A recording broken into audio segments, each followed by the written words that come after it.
মা বোনেরা মাসিক অবস্থায় ভুলেও এই 5টি খাবার খাবেন না। যদি এই 5টি খাবার খান তাহলে ধীরে ধীরে আপনি ক্যান্সারের দিকে আক্রান্ত হবেন, অথচ আপনি নিজেও জানবেন না। মা বোনদের জন্য পিরিয়ড হওয়া, মেনস্ট্রুয়েশনাল পিরিয়ড, এটা একেবারে স্বাভাবিক অবস্থা। আর এটা হচ্ছে যালিকা হুকমুল্লাহু ইয়াহকুমু বাইনাকুম, আর এটাই হচ্ছে আল্লাহ তাআলার বিধান। আল্লাহ তাআলা আমাদের জন্য এটা ফয়সালা করে দিয়েছেন। এজন্য মা বোনদের যে পিরিয়ড হয়, মেনস্ট্রুয়েশনাল পিরিয়ড, আমার মায়ের হয়, আমার বোনের হয়, আপনার মায়ের হয়, আপনার বোনের হয়, অনেকে লজ্জায় এগুলো বলতে যায় না, জানতে চায় না, অথচ এটা আল্লাহর বিধান। এটা লজ্জাকর কোনো বিষয় না, এটা একেবারে স্বাভাবিক বিষয়। রাসূলের মাধ্যমে আল্লাহ তাআলা বললেন, ওয়ায়াসআলুনাকা আনিল মাহিদি কুল হুয়া আযা। হে রাসূল, লোকেরা যখন আপনাকে হায়াত সম্পর্কে জিজ্ঞেস করে আপনি বলে দেন এটা খুব কষ্টকর বিষয়।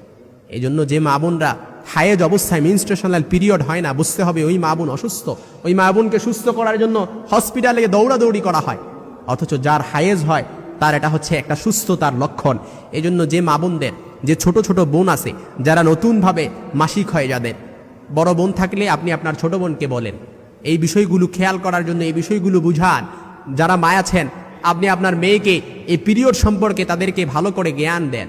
এই জন্য যখন কোনো মা বোনদের মাসিক অবস্থায় যখন শুরু হয়ে যাবে, প্রত্যেক মাসে চন্দ্র মাসে যখন মাসিক শুরু হয়ে যায় তাদের, তখন এই 5টি খাবার ভুলেও খাওয়া যাবে না, যেটা মেডিকেল সায়েন্স প্রুভড করেছে, প্রমাণ করেছে।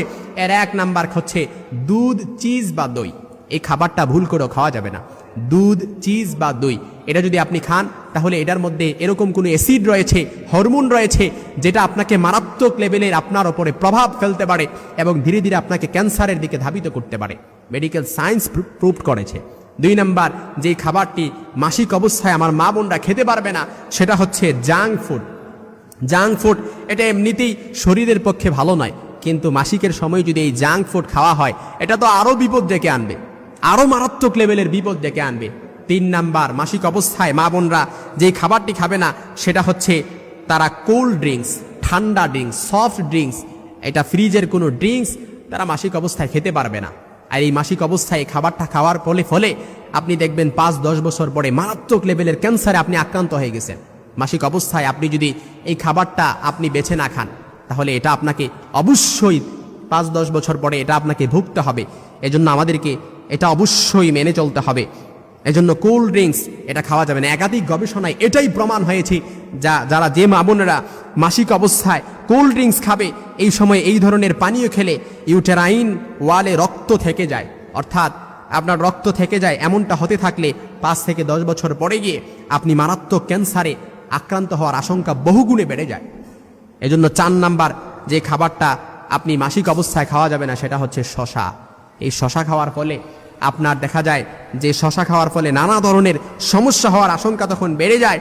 শশায় উপস্থিত কিছু উপাদান এ সময় শরীরের উপর খারাপ প্রভাব ফেলে। এজন্য পিরিয়ড থাকা অবস্থায় আপনি ভুল করেও শশা খাবেন না। 5 নাম্বার হচ্ছে আপনি কখনো লবণ খাবেন না, এমনকি লবণযুক্ত কোনো খাবারও তখন আপনি খাবেন না। এটা আপনার জন্য, আপনার শরীরের উপরে খারাপ প্রভাব ফেলবে। এজন্য মা বোনেরা যখন মাসিক হবেন তখন আপনি ঘাবড়ানোর কোনো কিছু নেই। মাসিক